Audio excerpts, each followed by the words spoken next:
ప్రభునందు ప్రియులారా, ఈ దినము అంశము మనము వ్రాయబడింది కదా. ఈ దినము అంశం ఏంటి? విశ్వసించువాడే నిత్య జీవము గలవాడు. మనం విశ్వసిస్తే ఏం పొందుకుంటాం? నిత్య జీవాన్ని పొందుకుంటాం. విశ్వసించకపోతే నిత్య జీవాన్ని పొందుకోలేము.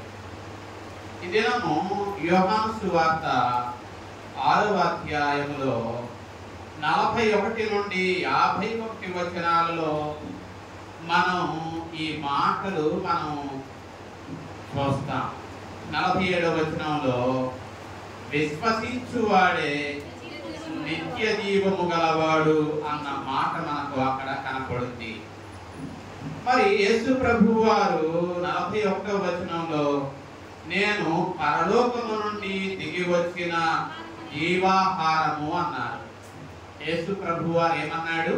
నేను పరలోకము నుండి దిగి వచ్చిన జీవాహారాన్ని అన్నాడు. అందుకు వారు ఆ మాటలను విశ్వసించవలసినటువంటి ఇశ్రాయేలీయులు ఆయన తన స్వకీయుల యొద్దకు వచ్చాడు. ఎవరు నావారు అని వచ్చాడో ఆ ప్రజలను ప్రేమించి ఆయన ఏమంటున్నాడు?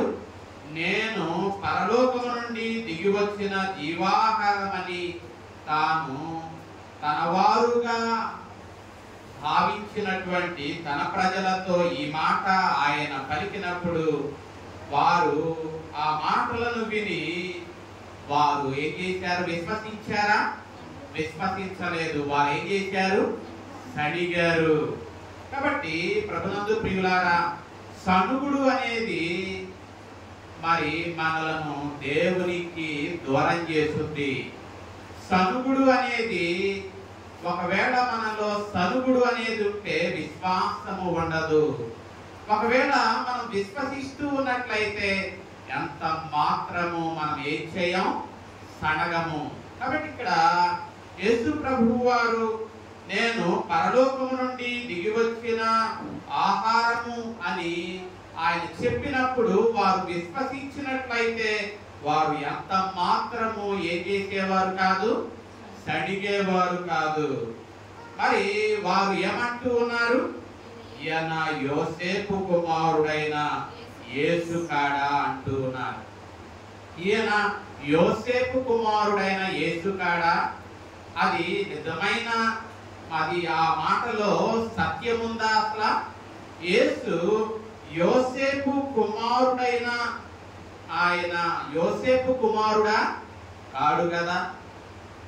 మరి యోసేపు మరియలకు కుమారులు ఉన్నారు, కుమార్తెలు ఉన్నారు. కానీ యేసు ప్రభువు మాత్రము యోసేపు కుమారుడు ఎంత మాత్రము కాదు.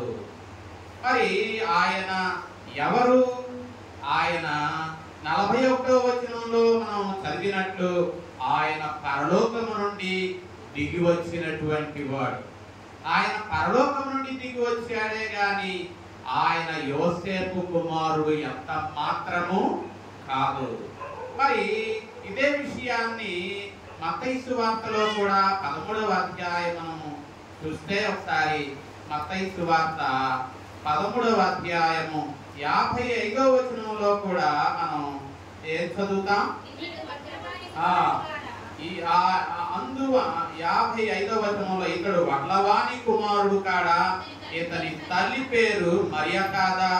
యాకోబు, యోసేపు, సీమోను, యోదా వారు ఇతని సహోదరులు కారా అంటూ ఉన్నారు.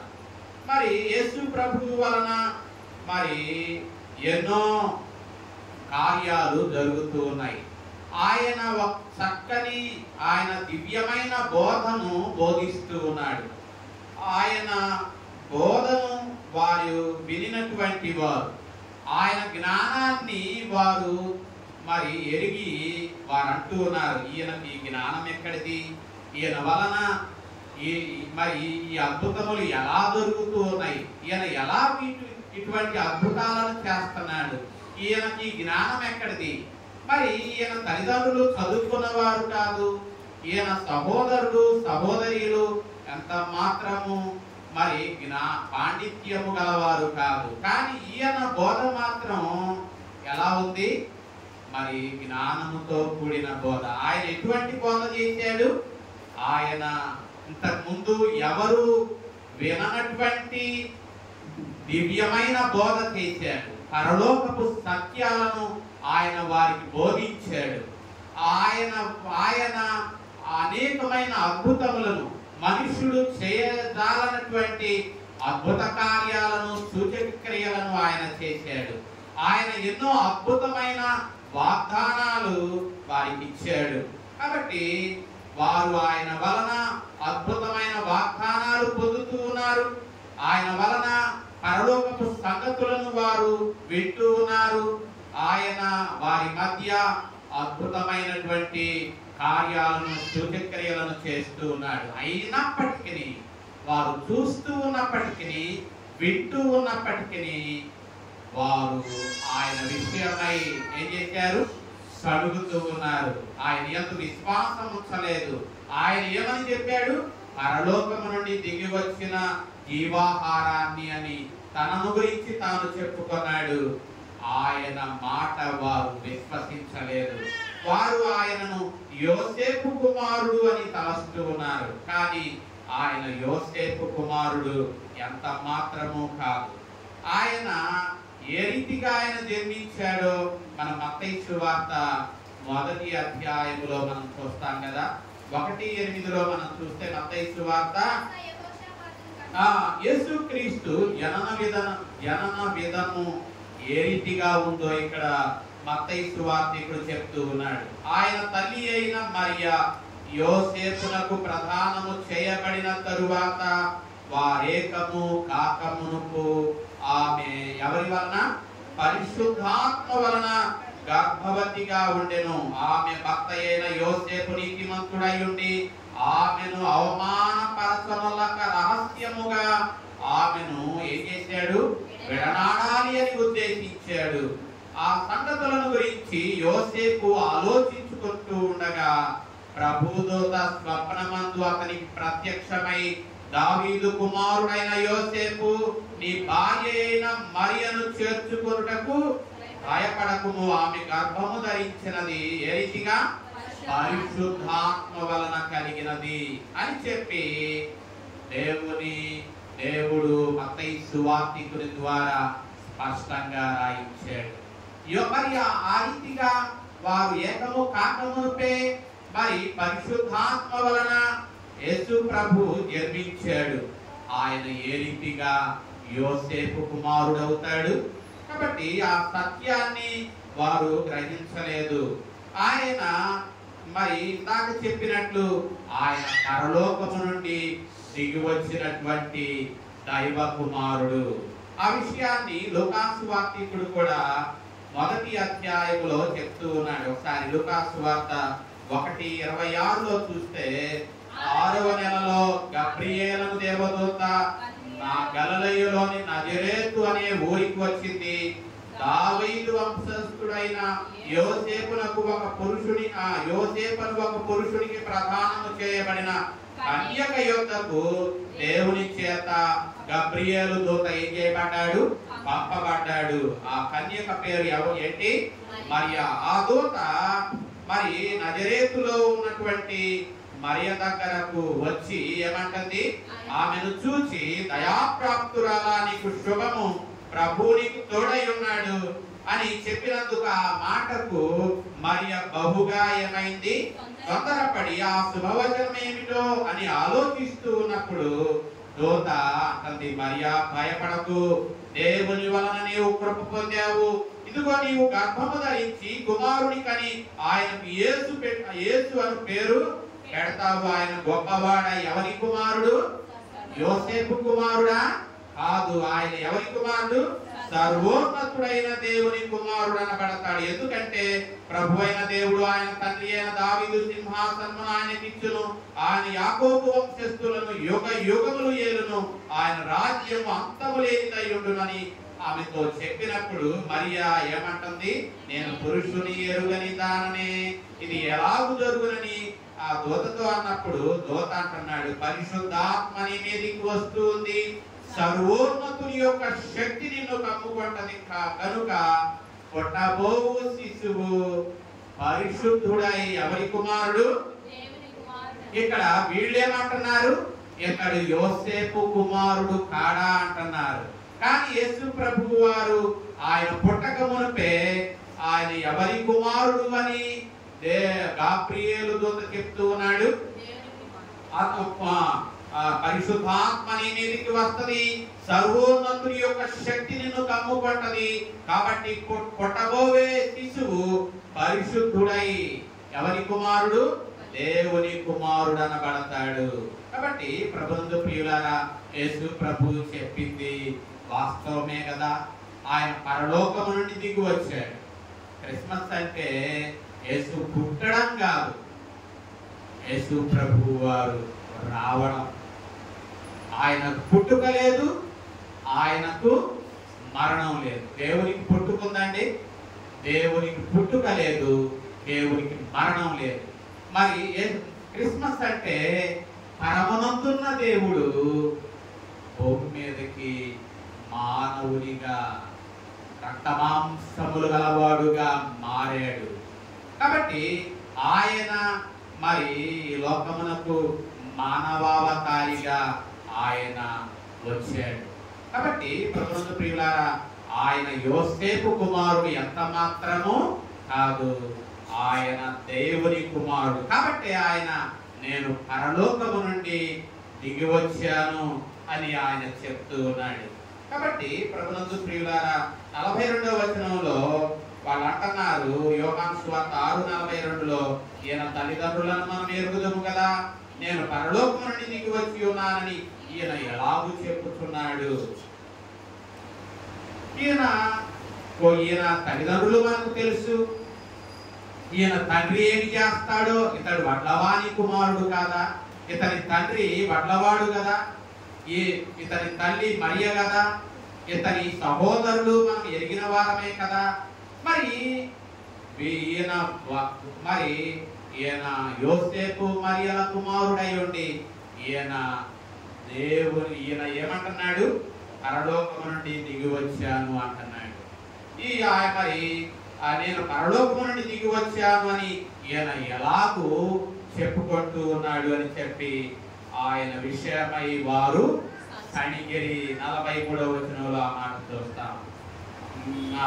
సణిగారు వారు,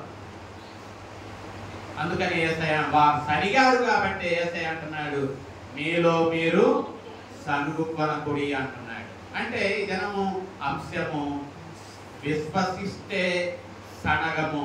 సణిగాము అంటే మనలో విశ్వాసము లేదనే అర్థం. ఒక్కోసారి దేవుని మాటలు నమ్మశక్యంగా ఉండవు, కానీ మనం నమ్మాలి. ఆయన మరి ఏ రీతిగా ఆయన కన్యకు పుట్టాడు, ఆయన కన్యకు పుట్టాడు అని వాక్యం చెప్తూ ఉంది. కాబట్టి మనం నమ్మాలి అంతే. ఒకసారి భక్సింగ్ గారిని ఒక వ్యక్తి అడిగాడట, అయ్యా భక్సింగ్ గారు, మరి యోనా ఎన్ని రోజులు తిమింగళము కడుపులో ఉన్నాడు అని అడిగాడట. మరి భక్సింగ్ గారు దైవజనుడు అన్నాడు, అయ్యా 3 రోజులు యోనా మత్స్యము కడుపులో ఉన్నాడు అని దేవుని వాక్యంలో వ్రాయబడింది అన్నాడట. మరి ఎలాగూ మీరు నమ్ముతూ ఉన్నారండి? చేప కడుపులో మరి యోనా ఉన్నాడు అని మీరు ఎలా నమ్ముతూ ఉన్నారు అన్నాడట. నేను ఇంకోటి కూడా నమ్ముతా, ఏంటి అంటే, ఒకవేళ దేవుని వాక్యము యోనా కడుపులో మత్స్యము ఉంది అని వ్రాసినట్లయితే, యోనా కడుపులో తిమింగళము ఉంది అని వ్రాసినట్లయితే, అది దేవుని వాక్యములో ఉంటే దానినైనా నేను ఏం చేస్తాను? నమ్ముతాను అన్నాడట. అంటే దాని అర్థం ఏంటి? దేవుని వాక్యములో ఏదైతే వ్రాయబడిందో అది మనం నమ్మాలి. ఎందుకంటే దేవుని వాక్యము నమ్మదగినది. ఎందుకంటే దేవుడు ఎటువంటి వాడు? నమ్మదగిన వాడు. ఆయన మాట నమ్మదగినది. కాబట్టి ప్రభునందు ప్రియులారా, దేవుని వాక్యం ఏమి చెప్పినా మనం నమ్మాలి. హౌ అని అనకూడదు, ఏ రీతిగా అని మనం ప్రశ్నించకూడదు. దేవుని మాట చెప్పినట్లయితే అది తప్పకుండా నమ్మాలి. మరి దానిని రీజనింగ్ మనం అడగకూడదు. కాబట్టి ప్రభునందు ప్రియులారా, ఇక్కడ వీళ్ళు యేసయ్య నేను పరలోకం నుండి దిగి వచ్చాను అని ఆయన చెప్పాడు. వాడు ఏం చేయాలా? నమ్మాలి. కానీ వాడు ఏం చేయాలా? నమ్మలేదు. నమ్మలేదు కాబట్టి వారు ఏం చేశారు? సడిగారు. అప్పుడు యేసయ్య అంటున్నాడు 44వ వచనంలో, నన్ను పంపిన తండ్రి ఆకర్షించితేనే గాని ఎవడు నా యొద్దకు, ఒకవేళ మరి నా దగ్గరకు ఎవరు వస్తారు? ఒక వ్యక్తి తనకు తానుగా దేవుని దగ్గరకు రాగలడా? ఒక వ్యక్తిని దేవుడు ఆకర్షించుకుంటేనే వస్తాడు. ఏమంటే అయస్కాంతం ఉంది, అయస్కాంతము ప్రక్కన ఇనుము ఉంది. ఇనుము దానంతటా అదే అయస్కాంతం దగ్గరకు రాగలుగుద్దా? వచ్చుద్దా? రాదు. మరి ఏం చేస్తుంది? అయస్కాంతము ఆ ఇనుమును ఏం చేస్తుంది? అది లాక్కుంటది, ఆకర్షించుకుంటది. అప్పుడు మాత్రమే ఆ ఇనుము గబక్కన వచ్చి అయస్కాంతాన్ని ఏం చేస్తుంది? అతుక్కుంటది. అలాగే మనం దేవుని నమ్మాలి అన్నా, దేవుని దగ్గరకు రావాలి అన్నా, దేవుని ఎడల నమ్మకం కలిగి ఉండాలన్నా ఇక్కడ వాక్యం చెప్తూ ఉంది, దేవుడు ఒక వ్యక్తిని ఆకర్షించుకుంటేనే ఆ వ్యక్తి దేవుని దగ్గరకు ఏం చేస్తాడు? రాగలుగుతాడు. ఒక వ్యక్తి తనకు తానుగా తీర్మానించుకొని దేవుని దగ్గరకు ఎంత మాత్రము రాలేడు. ఈ రోజుల్లో చాలా మంది నేను తీర్మానం చేసుకున్నానండి, నేను తీర్మానం చేసుకుని దేవుని దగ్గరకు వచ్చానండి అనేవాళ్ళు లేరా? మనం తీర్మానం చేసుకుని దేవుని దగ్గరకు వచ్చామా, లేక దేవుడు మనలను ఆకర్షించుకుంటే దేవుని దగ్గరకు మనం రాగలిగామా? ఇక్కడ ఇప్పుడు ఈ రోజు ఇంతమంది ఇక్కడ ఈ ఆదివారం ఇక్కడ మీరు ఇక్కడికి వచ్చారు, నేను మిమ్మల్ని ఆకర్షించానా, లేక దేవుడు మిమ్మల్ని ఆకర్షించుకుంటే వచ్చారా? దేవుడు మిమ్మల్ని ఆకర్షించుకుంటే వచ్చారు కాబట్టి ఇక్కడ ఈ రోజు ఇక్కడ కూర్చొని దేవుని మాటలు వింటున్నారు. అంతేగాని దైవజనుడి యొక్క మాటలకు ఆకర్షితులై మీరు ఇక్కడికి రాలేదు. కాబట్టి ప్రభునందు ప్రియులారా, ఒక వ్యక్తి దేవుని మాటలు వినాలి అన్నా, ఒక వ్యక్తి దేవుని యందు విశ్వాసం ఉంచాలన్నా, ఒక వ్యక్తి దేవుని పాదాలను పట్టుకోవాలి అన్నా ఏం జరగాలి అంటే దేవుడు ఒక వ్యక్తిని ఆకర్షించాలి. ఆకర్షించితేనే తప్ప ఒక వ్యక్తి దేవుని దగ్గరకు ఏమాత్రము రాలేడు. మరి దేవుని సహాయం లేకుండా ఒక వ్యక్తి దేవుని మాటలు అర్థం చేసుకోలేడు. కాబట్టి ప్రియులారా, మరి ఒకవేళ దేవుని దగ్గరకు వచ్చిన వారిని దేవుడు అంటున్నాడు 44వ వచనం 2వ భాగంలో, అంత్యదినమున నేను వానిని లేపుతాను. అంత్యదినాన్న ఆయన తన వారిని సజీవులుగా లేపుతానని ప్రభు చెప్తూ ఉన్నాడు. కాబట్టి ఆయన ఈ మాట ఒక్కసారి కాదు సుమా చెప్పింది. ఈయన ఈ మాటను మరి 4 పదే చెప్పాడు. ఇక్కడ ఒకసారి చెప్పాడు 44వ వచనంలో, అలాగే 39వ వచనంలో కూడా అంత్యదినమున లేపుటయే నన్ను పంపిన వాని అక్కడ ఒకసారి చెప్పాడు. 40వ వచనంలో కూడా చెప్పాడు కదా, అంత్యదినమున నేను వానిని లేపుదును అన్నాడు. 54వ వచనంలో కూడా అంత్యదినమున నేను వానిని, అంటే పదే ఒకే మాటను పదే చెప్పాడు. అంటే అది నమ్మదగిన మాట. మనం ఒక మాట పదే చెప్పామంటే అది నమ్మాలి అని అర్థం. దేవుడు ఒక మాటను 4 సార్లు చెప్పాడంటే దాని అర్థం ఏంటి? మనం నిశ్చయంగా ఎటువంటి అనుమానం లేకుండా ఆ మాటను మనం ఏం చేయాలా? నమ్మాలి. ఏ మాట? అంత్య దినమున ఆయన మనల్ని ఏం చేస్తాడు? సజీవులుగా లేపుతాడు. కాబట్టి ప్రభునందు ప్రియులారా, మరి 45వ వచనములో దేవుని చేత బోధింపబడ్డారు కదా. ఆనాటి ప్రజలు ఎవరి చేత బోధింపబడ్డారు? దేవుని చేత. పరలోకం నుండి దిగి వచ్చిన జీవాహారము నేనే అని ఎవరు చెప్పారు వాళ్ళకి? ఎవరు చెప్పారండి? దేవుడే కదా. ఆయన శరీరమును దాల్చి రక్తమాంసములు గలవాడయ్యా ఈ భూమి మీద 33.5 సంవత్సరాలు జీవించి ఆయన వారితో ఈ మాటలు చెప్పాడు. కీర్తనల గ్రంథములో ఈ మాటే మనం చూస్తాం. మరి ప్రభునందు ప్రియులారా, మరి ఆయన వారు దేవుని చేత బోధింపబడిరి అన్న మాట మనం కీర్తనల గ్రంథంలోను యెషయా గ్రంథములోను మనం చూస్తాం. వారు దేవుని చేత ఏం చేయబడ్డారు? బోధింపబడ్డారు. కాబట్టి ఆయన శరీరధారిగా ఉన్న దేవుడు ఆయన వారికి ఏం చేశాడు? బోధించాడు. ఏ విషయాలను గురించి బోధించాడు? భూ సంబంధమైన విషయాలా? కాదు, పర సంబంధమైన విషయాలను గురించి వారికి బోధించాడు. కాబట్టి దేవుని చేత బోధింపబడినటువంటి ఆ ప్రజలు ఎంత ధన్యులుగా ఉండాలి. కాబట్టి స్వయంగా దేవుడే వారికి బోధించాడు కదా. దేవుడే వారికి బోధించిన వారు వారు ఏం చేశారు? సడిగారు, వారు విశ్వసించలేకపోయారు. కాబట్టి ప్రభునందు ప్రియులారా, మరి ఈ దినం దేవుడు తన వాక్యము ద్వారా మనతో మాట్లాడుతూ ఉన్నాడు. మనం కూడా ఎవరి ద్వారా బోధింపబడుతున్నాం?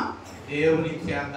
దేవుని మాటలే దేవుడు మనకు ఈ దినం బోధిస్తూ ఉన్నాడు. కాబట్టి ఆయన మాటలు ఆనాడు యూదులు విని విశ్వసించనట్లు మనం విశ్వసించకుండా ఉండకూడదు. వాళ్ళు సడిగి నిత్య జీవాన్ని పోగొట్టుకున్నారు. కానీ మనము అవిశ్వాసము వలన వాళ్ళలాగా నిత్య జీవాన్ని పోగొట్టుకోకూడదు. నిత్య జీవాన్ని మనం విశ్వసించి పొందుకోవాలి. కాబట్టి ప్రభునందు ప్రియులారా, ఇక్కడ మనం యేసు ప్రభు అంటున్నాడు 46వ వచనంలో, దేవుని యొద్ద నుండి వచ్చిన వాడు తప్ప మరి ఎవడును దేవుని యొద్ద నుండి వచ్చాడు. ఆయన దేవుని యొద్ద నుండి వచ్చాడు కాబట్టి దేవుని ఆయన ఎరిగి ఉన్నాడు. దేవుని సంగతులు ఆయన ఎరిగి ఉన్నాడు. దేవుని ఎరిగి ఉన్నాడు. ఈయనే తండ్రిని చూచి ఉన్నవాడు. తండ్రిని ఎవరైనా చూచారా? చూడలా. తండ్రి చూచిన వాడు భూమి మీదకు వచ్చాడు. తండ్రిని గురించి చెప్తూ ఉన్నాడు. ఆయన పరలోకపు సంగతులను తెలియచేస్తూ ఉన్నాడు. కాబట్టి మీరు నా మాటలు విశ్వసించినట్లయితే, నేను పరలోకము నుండి దిగి వచ్చిన జీవాహారం అని మీరు నమ్మినట్లయితే మీరేం పొందుతారు? నిత్య జీవాన్ని పొందుతారు. అందుకని 47వ వచనంలో ఇదే మాటలు అంటున్నాడు. విశ్వసించువాడే నిత్య జీవము గలవాడు, జీవాహారాన్ని నేనే. కాబట్టి మీ పితరులు అరణ్యములో ఏం తిన్నారు? మన్నాను తిన్నారు. కాబట్టి మన్నాను తిన్నా కూడా వాళ్ళు ఏమైపోయారు? సరిపోయారు. ఎంతకాలం తిన్నారండి వాళ్ళు మన్నాను? మన్నా ఎక్కడి నుండి రాలా? పరలోకము నుండి రాలా. మన్నా ఎక్కడి నుండి వచ్చింది? ఆకాశము నుండి వచ్చింది. ఆకాశము నుండి వచ్చినటువంటి మన్నాను తిన్న వాళ్ళు ఏం చేశారు? సడిగారు, గొడిగారు. చవిసారము లేని ఈ అన్నము మాకు అసహ్యము అన్నారు. అంటే ఆ ఆహారము వారికి ఎంత మాత్రము ఏం చేయాలా? తృప్తిపరచలేదు. కానీ యేసయ్య అంటున్నాడు, ఈ ఆహారాన్ని తింటే మీకు సనుగుడు గొనుగుడు ఉండదు. తృప్తి లేని స్థితి ఎంత మాత్రము మీలో ఉండదు. ఆ జీవాహారము ఎవరు కాదు. మీ పితరులు ఉన్నారు. వాళ్ళు ఎన్ని సంవత్సరాలు? 40 సంవత్సరాలు కాదు, 4 నెలలు కాదు. వారు కానానులో అడుగు పెట్టేంత వరకు 40 సంవత్సరాలు వారు మన్నా తిన్నా కూడా వారు ఏం చేశారు? సరిపోయారు. దీనిని తినువాడు, యేసయ్య అంటున్నాడు, దీనిని తినువాడు చావకుండునట్లు పరలోకము నుండి దిగి వచ్చిన ఆహారం ఇదే, పరలోకము నుండి దిగి వచ్చిన జీవాహారము నేనే. కాబట్టి ఎవడైనాను ఈ ఆహారమును భుజించితే వాడు ఎల్లప్పుడూ ఏం చేస్తాడు? జీవిస్తాడు. కాబట్టి ఆహారము నా శరీరమే అన్నాడు. 51వ వచనం చివరిలో అంటున్నాడు, లోకమునకు ఈ ఆహారము లోకమునకు జీవము కొరకైనా నా శరీరమే జీవాహారము. కాబట్టి ప్రభునందు ప్రియులారా, తినండి అంటే అర్థము విశ్వసించండి అని. తినడం అంటే పీక్కు తినమనిగా. మరి వాళ్ళు అలాగ అర్థం చేసుకున్నారు. వాళ్ళు ఏమని అర్థం చేసుకున్నారు? తినండి, నా శరీరాన్ని తినండి అంటే వారు ఈయన శరీరాన్ని ఎలాగూ తిననీయగలడు?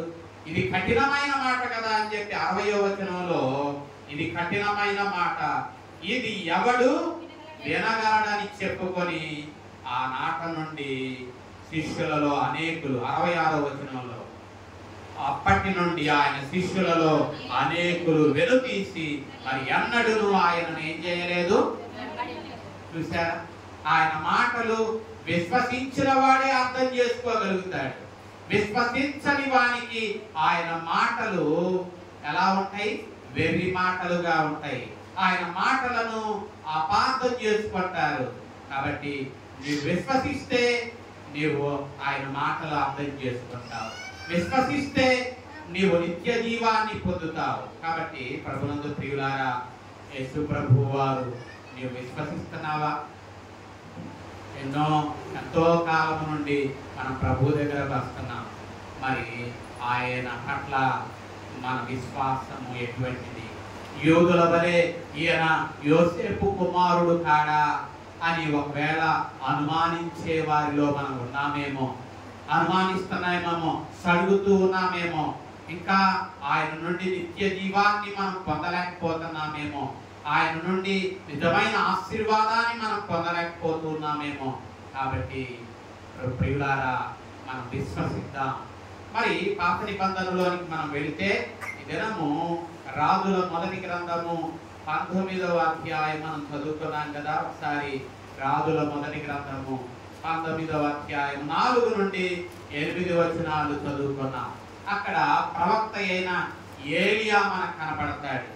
ప్రవక్త అయిన ఏలియా దేవుని పట్ల విశ్వాసము కలిగిన ప్రవక్త అయినప్పటికీ అతడు తన జీవితంలో విశ్వాసాన్ని పోగొట్టుకున్నాడు.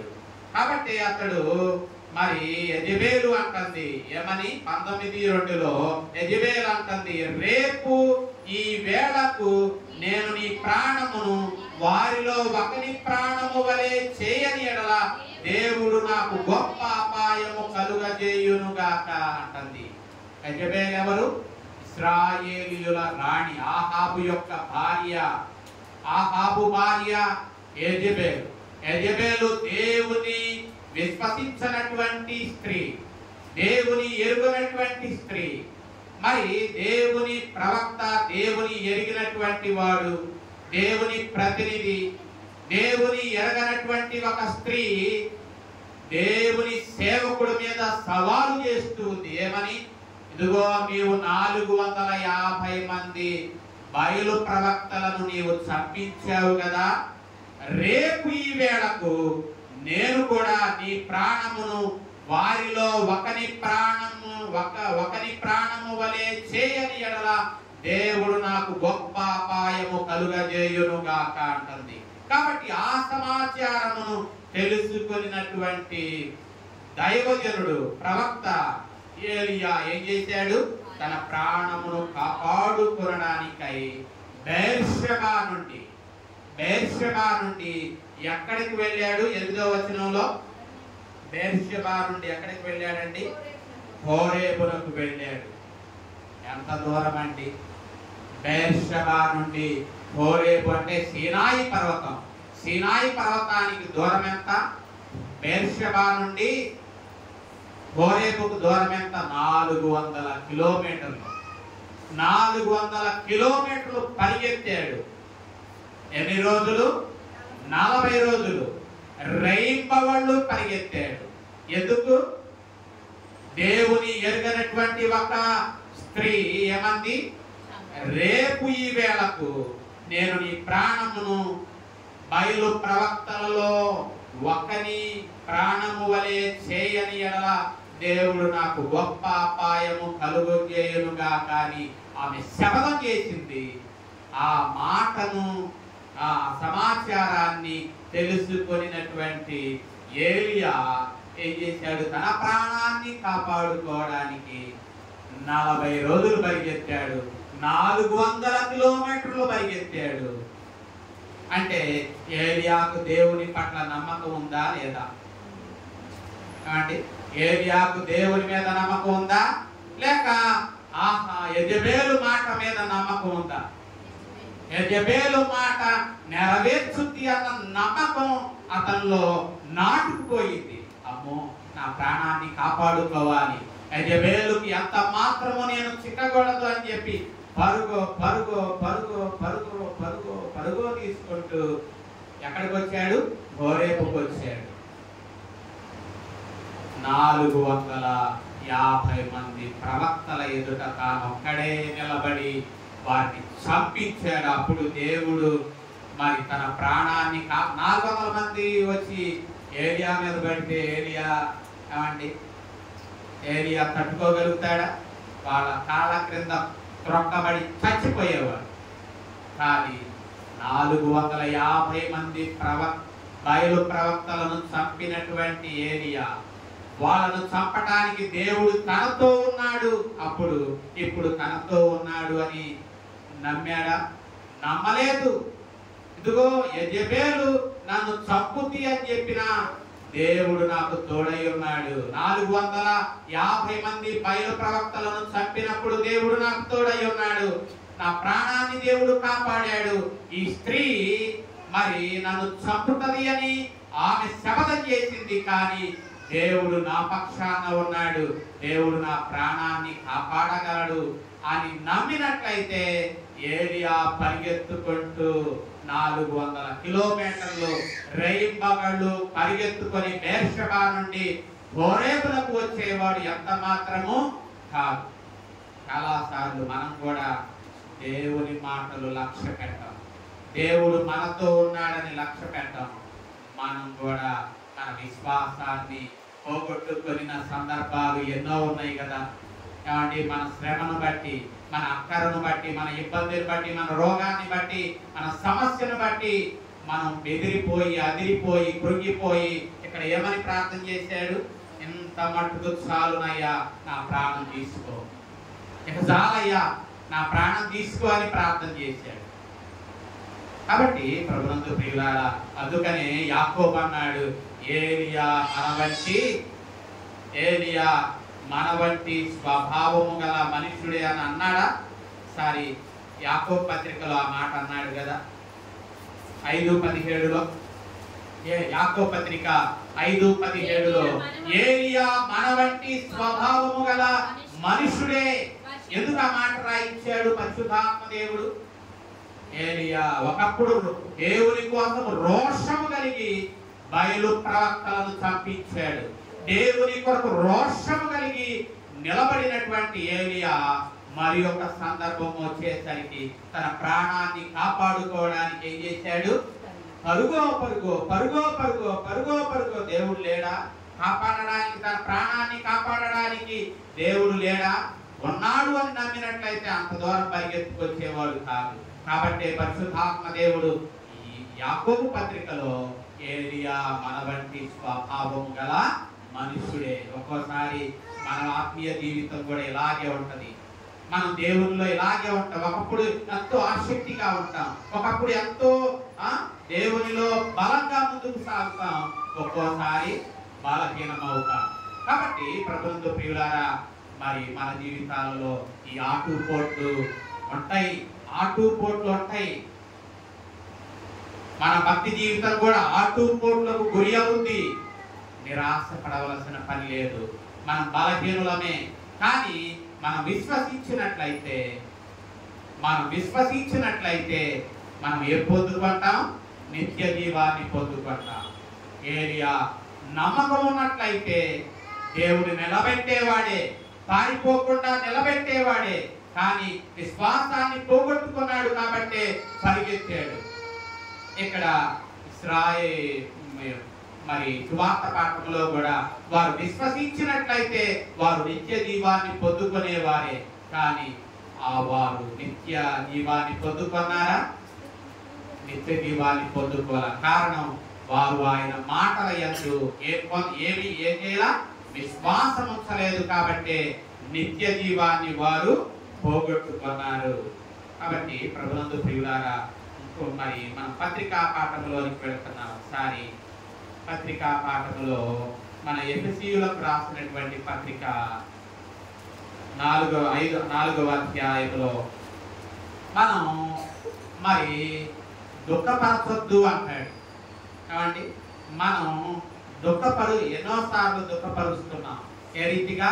మన అపనమ్మకంతో దేవునిని మనం దుఃఖ పెడుతున్నాం కదా. మనం నమ్మకంతో దేవునిని సంతోష పెట్టగలం. అందుకని ఇక్కడ పరిశుద్ధాత్మను మీరు ఏం చేయొద్దు, దుఃఖపరచొద్దు. మీ అపనమ్మకాన్ని బట్టి దేవునిని ఎంత మాత్రము మీరు దుఃఖపరచొద్దు. నమ్మకంతో దేవునిని మీరు సంతోష పెట్టండి. మరి మనము విమోచన దినము వరకు మనము దేవునిలో ఏం చేయబడ్డాం? ముద్రించబడ్డాం. కాబట్టి మనము ఏది విడిచిపెట్టాలో చెప్తూ ఉన్నాడు. ద్వేషాన్ని, కోపాన్ని, క్రోధాన్ని, అల్లరి, దూషణ, సకలమైన దుష్టత్వాన్ని మనము విడిచిపెట్టాలి. ఏమి కలిగి ఉండాలో చెప్తూ ఉన్నాడు. ఒకరి ఎడల ఒకడు దయగలిగి కరుణాహృదయులై క్రీస్తునందు దేవుడు మనలను క్షమించిన ప్రకారము మనం కూడా ఒకరిని ఒకరు ఏం చేయాలి? క్షమించాలి. మనము దేవునికి ప్రియమైన పిల్లలలాగా దేవుని పోలి నడుచుకోవాలి. క్రీస్తు మనల్ని ఏం చేశాడు? ప్రేమించి పరిమళ వాసనగా ఉండడానికి మన కొరకు తనను తాను దేవునికి ఏం చేశాడు? అర్పణగా, బలిగా అప్పగించుకున్నాడు. కాబట్టి మీరును ప్రేమ కలిగి ఏం చేయండి? నడుచుకోండి. కాబట్టి ప్రభునందు ప్రియులారా, మరి మనం దేవుని దుఃఖ పెట్టద్దు. విడిచిపెట్టవలసిన వాటిని విడిచిపెట్టదాం. కలిగి ఉండవలసిన వాటిని కలిగి ఉందాం. మరి ఆయన పోలి నడుచుకుందాం. మరి యేసయ్య మరి ఆయన తండ్రిని పోలి నడుచుకున్నాడు. మనం కూడా దేవుని పిల్లలమని చెప్పుకుంటూ ఉన్న మనం మరి దేవుని పోలి నడుచుకుందాం. యేసయ్య కూడా ఆయన మరి మనలను ప్రేమించి పరిమళ వాసనగా ఉండడానికి మన కొరకు ఆయన తనను తాను ఏం చేసుకున్నాడు? బలిగా, అర్పణగా అప్పగించుకున్నాడు. కాబట్టి మనం కూడా ప్రేమ కలిగి నడుచుకోమని పత్రికా పాఠం మనకు సెలవిస్తూ ఉంది. చివరిగా మనం కీర్తనల గ్రంథం 34వ కీర్తనలో ఒకసారి 34వ కీర్తనలో మనం చూస్తే ఒకసారి 34వ కీర్తనలోనికి వెళదాం. ఈ 34వ కీర్తనలో మనం దేవునిని మనం స్తుతించమని ఈ కీర్తన మనకు చెప్తూ ఉంది. ఒకసారి 34వ కీర్తనలో దేవునిని మనం స్తుతించాలి. ఎప్పుడు? ఎల్లప్పుడూ దేవునిని మనము స్తుతించాలి. ఎందుకు మనము దేవునిని స్తుతించాలి? ఎందుకు అంటే 7 కారణాలు ఈ కీర్తన మనకు చెప్తూ ఉంది. దేవుణ్ణి మనం ఎందుకు స్తుతించాలో మొట్టమొదటిగా మరి 4వ వచనంలో నేను యెహోవా యొక్క విచారణ చేయగా ఆయన నాకు ఉత్తరం ఇచ్చాడు కాబట్టి ఆయనను స్తుతించాలి. దేవుడు మనం ప్రార్థన చేసినప్పుడు ఆ ప్రార్థనకు దేవుడు మనకు జవాబిచ్చాడు కాబట్టి మనం దేవుణ్ణి విశ్వాసంతో అడిగినప్పుడు దేవుడు తప్పకుండా మనకు జవాబిస్తాడు. అంటాడు, తనకు నిజముగా మొరపెట్టు వారికి ఆయన ఏం చేస్తాడు? ప్రత్యుత్తరం ఇస్తాడు. ఆయనకు నీవు నిజంగా మొరపెడితే, కాబట్టి కాకి మొరపెట్టిన దేవుడు జవాబిస్తాడా? అరచు పిల్ల కాకులకు ఆహారము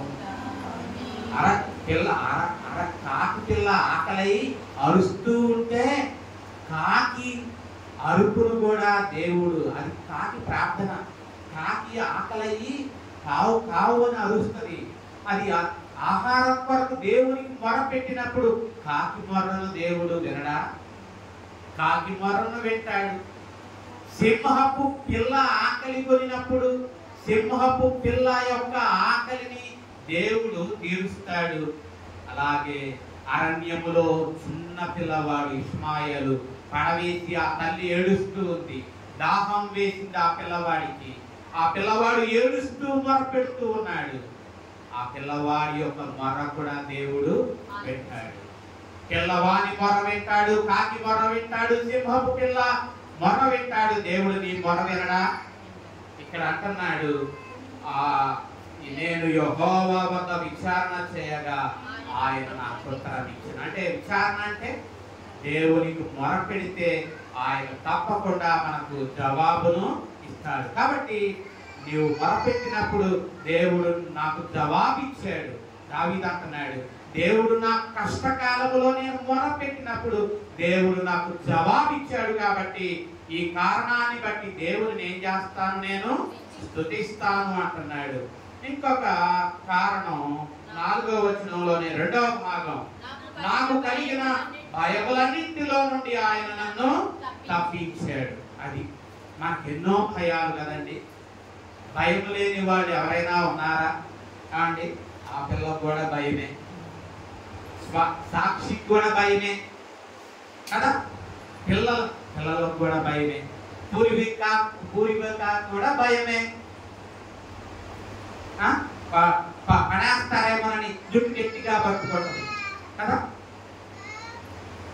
పడేస్తారేమో జుట్టు బట్టలు గట్టిగా పట్టుకుంటుంది. మరి భయం చిన్నలు మొదలుకొని 90 ఏళ్ళ వృద్ధురాలు వరకు భయమే. చచ్చిపోయేటప్పుడు మంచం గట్టిగా పట్టుకుంటుంది, చచ్చిపోతున్నానని భయం ఎవరికి లేదండి. కానీ ఇక్కడ దావీదు కూడా ఎన్నో భయాలు. సౌలు తనను తరుముకుంటూ వస్తున్నాడు. సౌలు చేతిలో నేను ఎక్కడ దొరికిపోతానా అని చెప్పి ప్రాణం అరచేతిలో పెట్టుకొని భయపడుతూ ఉన్నాడు. కాబట్టి నాకు కలిగిన భయములన్నింటిలో నుండి ఆయన నన్ను ఏం చేశాడు, తప్పించాడు. మన దేవుడు మనకి ఎన్ని భయాలున్నా ఆ భయములన్నింటి నుండి మనల్ని ఏం చేయగలడు, తప్పించగలడు. కాబట్టి ఇక్కడ భయము లేదు అని ఎవరు, నాకు కూడా భయమే. ఆదివారం వచ్చేసరికి వాక్యం సంఘానికి ఎలాగో వాక్యాన్ని అందించాలా, దేవుడు ఏ రీతిగా మరి నా ద్వారా దేవుడు మరి ప్రజలకు వాక్యం ఎలా ఆయన మాట్లాడతాడా, నా భయం నాది. కాబట్టి దేవుడు నాకు అప్పగించిన పనిని నేను ఎలాగూ నమ్మకంగా చేయగలుగుతున్నా. దేవుడు ఒక దినాన్న ఆయన ఎదుట నిలబడినప్పుడు నేను ఆయన ధైర్యంగా నిలబడి, ప్రభువా నీవు నాకు అప్పగించిన పని నేను నమ్మకంగా చేశాను అని చెప్పగలిగిన ధైర్యం మనలో ఉండాలి. దేవా నీవు నన్ను రక్షించావు, నీవు నాకు ఈ రక్షణను నేను చివరి వరకు నమ్మకంగా నిలబెట్టుకున్నానన్న ధైర్యంగా మనం ఆయన ఎదుట నిలబడగలవారుగా ఉండాలి. ఆ ధైర్యం మనలో ఉండాలి. కాబట్టి మన భయాలు ఎన్నో, చిన్న బిడ్డలు పసిపిల్లలు మొదలుకొని వృద్ధుల వరకు భయాలు ఎన్నో. మరి దావీదు కూడా ఎన్నో భయాలు ఉన్నాయి. కానీ ఆ భయములన్నింటి నుండి దేవుడు అతన్ని ఏం చేశాడు, తప్పించాడు. కాబట్టి నేను ఎల్లప్పుడూ యెహోవాను ఏం చేస్తాను, సన్నుతిస్తాను. కాబట్టి ఎందుకు దావీదు సన్నుతించాడు? 2 కారణాలు చెప్పుకున్నాం. ఒకటి, తన ప్రార్థనకు దేవుడు ఏమిచ్చాడు, జవాబునిచ్చాడు, సమాధానం ఇచ్చాడు. రెండవది, తన భయములన్నింటి నుండి అతనిని తప్పించాడు. మూడవది 6వ చరణంలో, ఈ దీనుడు మొరపెట్టగా ఆలకించెను, అతని శ్రమలన్నింటి నుండి. అది 3వ కారణం చెప్తూ ఉన్నాడు. నేను ఎల్లప్పుడూ దేవుడిని స్తుతించడానికి ఇంకొక కారణం ఏంటో తెలుసా? శ్రమలు నా నుండి, నా శ్రమలన్నింటి నుండి దేవుడు నన్ను రక్షించాడు. కాబట్టి ప్రభునందు ప్రియుల దావీదు తన శ్రమలన్నింటి నుండి దేవుడు నన్ను రక్షించాడు అని చెప్పి దేవుని ఎంతగానో ఏం చేస్తున్నాడు, స్తుతిస్తూ ఉన్నాడు, సన్నుతిస్తూ ఉన్నాడు. కాబట్టి మనం కూడా మన దేవుడు మన శ్రమలన్నింటి నుండి ఏం చేస్తాడు, తప్పించగలిగినటువంటి సమర్థుడు. కాబట్టి ఆయనను మనం స్తుతించాలి. ఇంకొక కారణం చెప్పుకుందామా? ఇంకొక కారణం ఏంటి అంటే మరి ఆయన మన ఏడవ చరణంలో ఏడవ చరణంలో యెహోవా యందు భయభక్తులు గల వారి చుట్టూ ఆయన దూత కావలి ఉండి వారిని రక్షించును. అంటే దేవుడిని నేను స్తుతించడానికి మరి ఒక కారణం ఏంటంటే దేవుడు తన దూతను నాకు కావలిగా ఉంచాడు. దేవుడు నాకు ఏం చేశాడు, తన దూతనే నాకు కావలిగా ఉంచాడు. కాబట్టి ఆయనను నేను ఎల్లప్పుడూ ఏం చేస్తాను, స్తుతిస్తాను. కాబట్టి చాలాసార్లు దేవుడు మనం గ్రహించినా గ్రహించకపోయినా దేవుడు తన యందు భయభక్తులు గల వారి చుట్టూ ఎవరిని ఉంచుతాడు, తన దూతను కావలిగా ఉంచుతాడు. కాబట్టి మరి మనం ఎప్పుడు దేవుని స్తుతించాలి.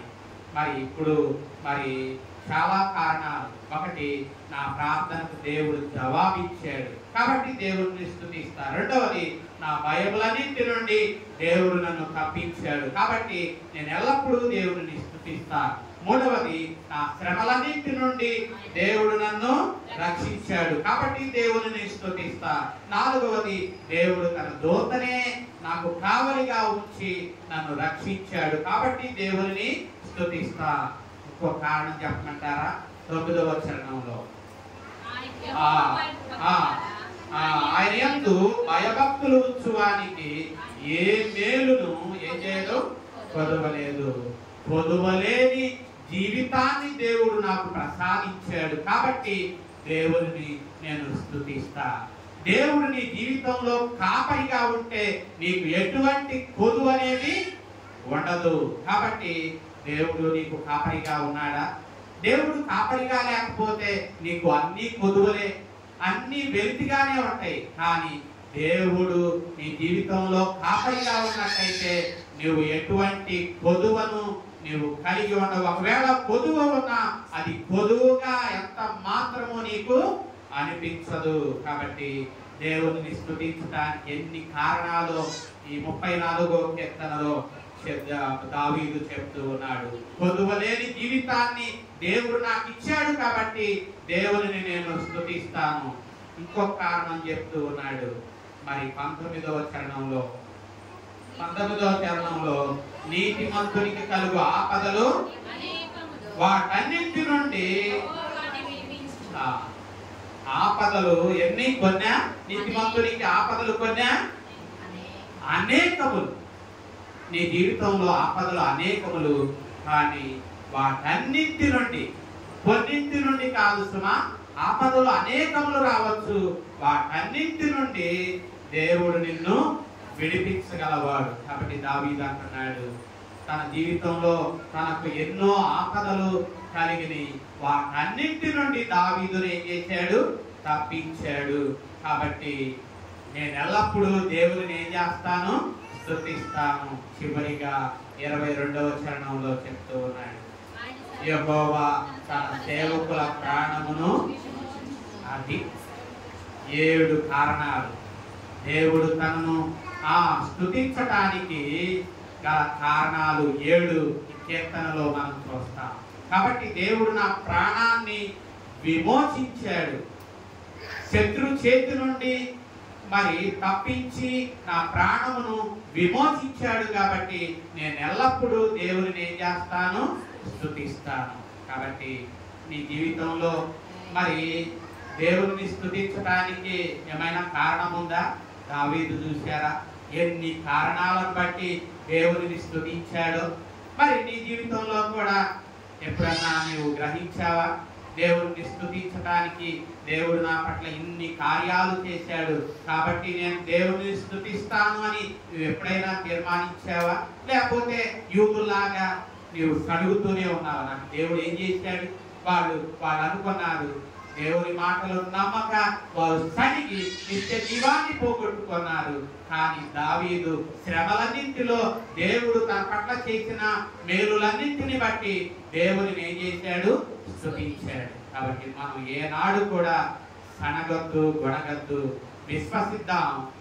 దేవుడు మన పట్ల చేసిన కార్యాలను బట్టి మరి స్తుతించేవారుగా ఉండడానికి కృపగల దేవుడు మనకు సహాయము చేయును గాక.